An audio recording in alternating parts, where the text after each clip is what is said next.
So what I'd like to speak about now is what he highlights specifically in part 9 and 10 in relation to how to stop possession experiences, because what I've noticed a lot is in all of the videos that we've uploaded onto the Demonology website and onto our YouTube channel, the emphasis that we place on is, okay, we give some historical context to how demon possession used to work and how things like ghost and paranormal events used to work. Then we specifically say, look, that is for historical context so that people can understand, but we want to more work with mind possession as it works today. And this is where I want to draw the line between how demons say that they were able to access the personality and mind systems of the human to be able to draw energy and to be able to possess the person, how this relates to today, because they were only accessing that which already existed in the mind of the human. This is the key term that I want to bring through, because this is what a lot of people are not understanding when we are talking about mind possession today. People tend to still write to us on the forums and where they say, look, I want to know if I'm being followed by a ghost or a demon. And we keep reiterating the same thing, that no, you're not being followed by a ghost, demon. What we need to work with you is your mind in relation to how are you creating these experiences inside of yourself which you perceive to be, I'm being followed by a ghost, or am I being possessed by some being? Because this directly relates to what Mikey said in the interview of how they were able to possess beings in the past. They were just tapping into specific personality designs.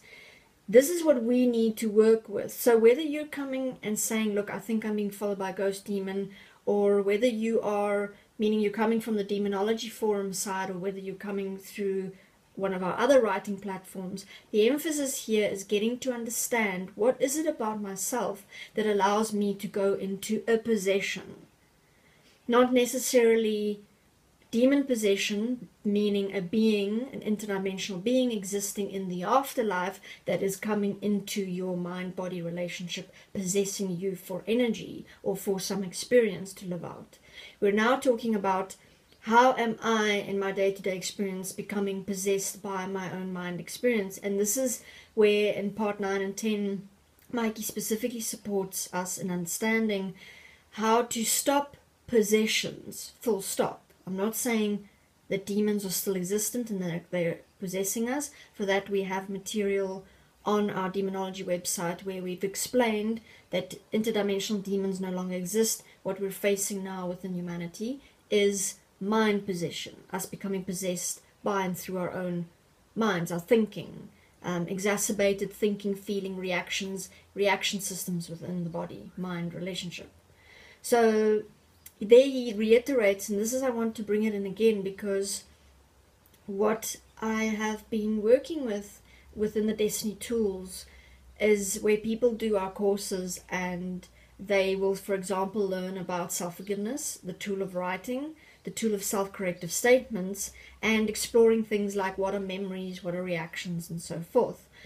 What Mikey is bringing through and what we've been sharing in relation to mind possession experiences and how to stop possession, me possessing myself and becoming possessed by my own reactions, feelings, emotions, thought patterns, is to connect the 2 points in relation to how do I stop behavioral patterns and points from becoming possession. For example, Mikey spoke about where our tendency is to participate in thinking and feeling and reaction systems. That builds up energy, which is where the demon would come in and utilize that from the past. Now what is happening is, and has always happened, is that we're generating energy through our reactions, feelings, and thinkings throughout the day. This builds up the energy, and the energy possesses us. This is where one feels yourself being taken over by an experience, and you're stuck in it. And now you're in the anger, and you're in the jealousy, or you're in fury, or you're in any particular energetic experience that builds up, and now you don't know how to move yourself out of it. This is relevant across the board, whether we've got people coming from, I think I'm being followed by a ghost and I'm becoming possessed, we work with the exact same principle, whether it's somebody coming through from a different writing platform. We want to get back to basics, and the basics are basically when you are already in those possessed experiences, whether it is saying, look, I am having difficulty implementing the basic Desteni tools, which is the writing, self-forgiveness, understanding what is a memory, what is a reaction. But in my day-to-day living, I'm still going into reactive patterns and I don't know how to stop them. Whether we're talking about that or whether we're talking about people on the demonology forum coming along saying, I am possessed. What does this mean, or what do I do about it? And I always speak to them and say, you're not possessed by a being, you're possessed by an accumulation of experiences suppressed inside yourself, which you are building up, and somewhere along the line you've read that dark forces and demons and ghosts are doing it to you. This is not in fact the case, but the mind is very, very good at creating relationship lines between things, where your paranormal community will look at information that is on the internet or will read a book and go, yes, that is what is happening to me. I mean, I used to be the exact same way. I'm possessed by something, or there's a dark force in my house, I think, that is busy influencing me, and it's giving me dark thoughts, and it's making me get jealous, and all these kind of weird things are happening to me because of this dark force. So just remove because of this dark force, and let's now work with things that are happening inside of me, and it's compounding to the point now where I'm getting paranoid and I'm afraid of myself and I'm afraid of what I might do. Now we have all the Desteni tools in place.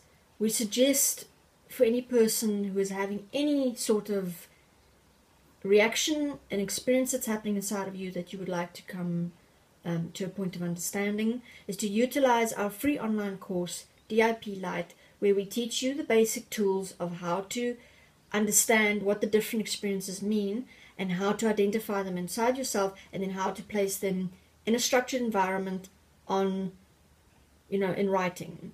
And then from there, once you've identified the different experiences, how to structure them and how to apply self-forgiveness on each design aspect of what your experience is, and then the self-corrective statements. Now, a lot of people here are saying that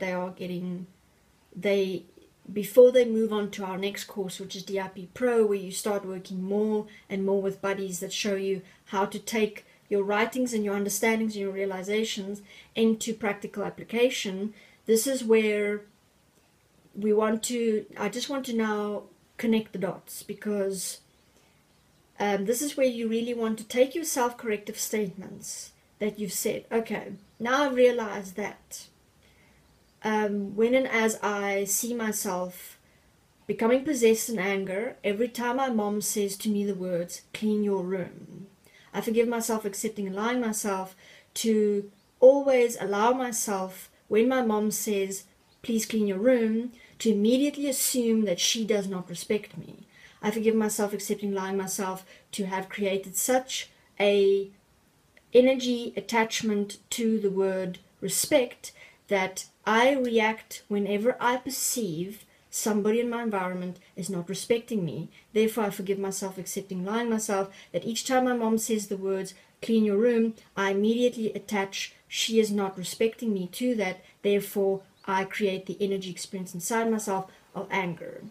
And so we teach you how to play with self-forgiveness to reach the different dimensions of each experience, as you saw me doing there. And from the self-forgiveness statements to then write the self-corrective statements, which an example would be, when and as I find myself going into the energy experience of anger, when I hear my mom saying the words, please clean your room, to stop, to take a nice deep breath, to relax my body, to allow the words of my mother to move through me, and to not connect anger and any assumption to what she's saying, but to actually assess, what is it that this person is asking of me? Therefore, when and as my mom says the words to me, please clean your room, I'm actually sitting here, breathing, stable, calm, and I'm assessing, what is it that my mom is actually saying to me? And within this, I will realize that my mom is asking of me a practical consideration to ask myself the question, how would I like to live? How would I like to share this environment with her, where we would all like to have a basic environment where things are structured in a specific way, hygiene is kept at a specific level, and this is actually practical considerations that my mom is trying to show me as a person who is my mother. She's guiding me, she's showing me what is possible to live an effective practical life for myself. So within that, and obviously you're right, for each type of reaction or each movement that happens inside of me in relation to my mom asking me to clean my room, I would write a self-corrective statement to map for myself, what am I going to do next time my mom comes into my room and says, please clean your room? What am I going to do with each reaction that comes up inside of myself? I've already applied self-forgiveness on each reaction so that I can get to the practical common sense consideration of, okay, what is it that the person is saying? What is it that I'm perceiving? What is it that I'm assuming about what the person is saying? Because this is where I'm building up resentment energy patterns where the demons would come in and latch on and draw on that energy. Because now, instead of me actually looking at what the being is asking and considering, okay, that she's saying, what is it that I would like to live? Why am I reacting? Because a lot of our energy patterns are already pre-programmed into us, and all they need is for us to react. So mother comes and says, please clean your room, and there's automated reaction systems that come up with their own thoughts of going, she's controlling me, she doesn't want to respect me, she's on my case, man.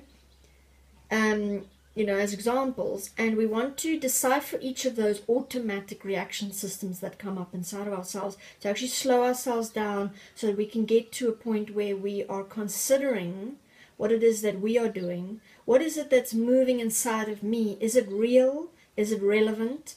Understanding what are the other people in the environment actually saying, and from there map for myself that when and as this happens again, this is what I will do, because now I've already seen, oh, okay, I'm actually busy with this reaction pattern inside of myself.